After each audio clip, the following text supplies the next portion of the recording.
Welcome to universal talkies. ప్రస్తుతం అందరూ కూడా mega power star Ram Charan నటించినటువంటి పెద్ద సినిమా కోసం ఎంతలా వేచి చూస్తున్నారంటే అసలు ఆ సినిమా ఎప్పుడెప్పుడు రిలీజ్ అవుతుందా, ఎప్పుడు బిగ్ స్క్రీన్ పైన కనిపిస్తుందో. అసలు April 30 అన్నారు, తర్వాత June 25 అన్నారు. చాలా కథనాలు వినిపించాయి. మొత్తానికి మూవీ టీం అయితే అధికారికంగా June 4వ తేదీన పెద్ద మూవీని రిలీజ్ చేస్తున్నామని చెప్పి ప్రకటించారు. ప్రకటించినప్పటి నుంచి కూడా అందరూ కూడా రామ్ చరణ్ నెక్స్ట్ మూవీ ఎప్పుడు షూటింగ్ మొదలవుతుంది, అసలే సుకుమార్ దర్శకత్వంలో రామ్ చరణ్ తన RC-17 ప్రాజెక్ట్ ను మొదలు పెడుతున్నారు. మరి ఈ సినిమా ఎప్పుడు పట్టాలెక్కనుంది, ఎప్పుడు షూటింగ్ స్టార్ట్ అవుతుందని చెప్పి అందరూ కూడా వేచి చూస్తున్నారు. సో అసలు వీరిద్దరి కాంబోలో వచ్చినటువంటి రంగస్థలం ఎటువంటి సెన్సేషన్ క్రియేట్ చేసిందో మన అందరికీ తెలిసినటువంటి అంశమే. సో రంగస్థలంలో రామ్ చరణ్ ని చూపించినటువంటి తీరు కానివ్వండి, అప్పట్లోనే ఆయన స్టార్ హీరో అయ్యున్నప్పటికీ కూడా ఆయన డెప్త్ గా అసలు ఆ రోల్ అందరినీ కూడా ఆకట్టుకుంటుంది. ఇప్పటికీ కూడా ఆ సినిమాలోని సాంగ్స్ కానివ్వండి,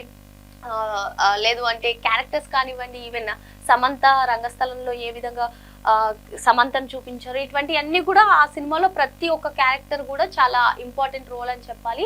చాలా హైప్, చాలా ఇంపాక్ట్ కూడా క్రియేట్ చేసింది. మరి ఇటువంటి నేపథ్యంలో ఇప్పుడు పెద్ద సినిమాలో కూడా చాలా డిఫరెంట్ గా స్పోర్ట్స్ బ్యాక్ డ్రాప్ లో వస్తున్నటువంటి ఈ మూవీ పై కూడా భారీ అంచనాలు ఉన్నాయి. సో ఈ మూవీ రిలీజ్ అవ్వక ముందే అసలు సుకుమార్ దర్శకత్వంలో RC-17 ప్రాజెక్ట్ ని మొదలు పెడుతున్నారు రామ్ చరణ్ అని చెప్పి తెలిసినప్పటి నుంచి కూడా ఈ సినిమా షూటింగ్ ఎప్పటి నుంచి మొదలవుతుంది అనే న్యూస్ అనే దాంట్లో మెగా ఫ్యాన్స్, సినీ ప్రియులు కూడా తెగ వెతికేస్తున్నారు. ఇటువంటి నేపథ్యంలోనే ఈ జూలై నుంచి ఈ షూటింగ్ పనులు మొదలు కానున్నట్టు కూడా తెలుస్తున్నాయి. అసలు ఇన్ డీటెయిల్స్ లోకి వెళ్ళి చూసినట్లయితే కథానాయకుడు రామ్ చరణ్ పెద్ద సినిమాని ఇప్పటికే పూర్తి చేశారు. June 4వ తేదీన ప్రేక్షకుల ముందుకు రానుంది.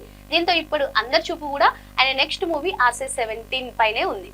సో RC-17 టైటిల్ తో సెట్స్ పైకి వెళ్లనున్న ఈ సినిమాకి సుకుమార్ దర్శకత్వం వహిస్తున్న సంగతి కూడా మనకు తెలిసిందే. మైత్రి మూవీ మేకర్స్ సంస్థ నిర్మిస్తోంది. ఇప్పటికే ఈ చిత్ర స్క్రిప్ట్ పనులు ఓ కొలిక్కి వచ్చాయని, సుకుమార్ దీనికి తుది మెరుగులు దిద్దడంలో తలమునక్కలై ఉన్నారని తెలుస్తుంది. ఈ నేపథ్యంలో తాజాగా ఈ సినిమా చిత్రీకరణకు సంబంధించి ఓ ఆసక్తికర కబురు అయితే బయటకు వచ్చేసింది. ఈ కొత్త చిత్రాన్ని జూలైలో పట్టాలెక్కించేందుకు సన్నాహాలు చేస్తున్నట్లు మైత్రికి చెందిన నిర్మాతల్లో ఒకరైన చెర్రీ వెల్లడించారు. రంగస్థలం విజయం తర్వాత చరణ్ సుక్కు కలయికలో రానున్న రెండో చిత్రం కావడంతో ఇప్పటికే ఈ ప్రాజెక్ట్ పై ప్రేక్షకుల్లో భారీ అంచనాలే ఉన్నాయి. సో దీనికి తగ్గట్టుగానే ఈసారి సుకుమార్ తనదైన శైలిలో మరో శక్తివంతమైన మాస్ యాక్షన్ కథను సిద్ధం చేస్తున్నట్టుగా కూడా తెలుస్తుంది. మరి రామ్ చరణ్ కి సరిపడా మాస్ యాక్షన్ స్టోరీని సుకుమార్ గారు మరి రామ్ చరణ్ కి తగ్గట్టుగా మరో మాస్ యాక్షన్ స్టోరీని సుకుమార్ గారు ఇప్పటికే రెడీ చేయడం, మరి దాంట్లో కొంచెం అటు ఇటు చేర్పులు చేయడం. సో ఈ జూలై నుంచి అయితే షూటింగ్ పనులు స్టార్ట్ అవ్వబోతున్నాయి. సో ఇటువంటి లేటెస్ట్ అప్డేట్స్ కావాలంటే మా యూనివర్సల్ టాకీస్ ని సబ్స్క్రైబ్ చేసుకోండి. అసలు ఈ న్యూస్ పైన మీ అభిప్రాయం ఏంటో కామెంట్ రూపంలో తెలియజేయండి. Thank you.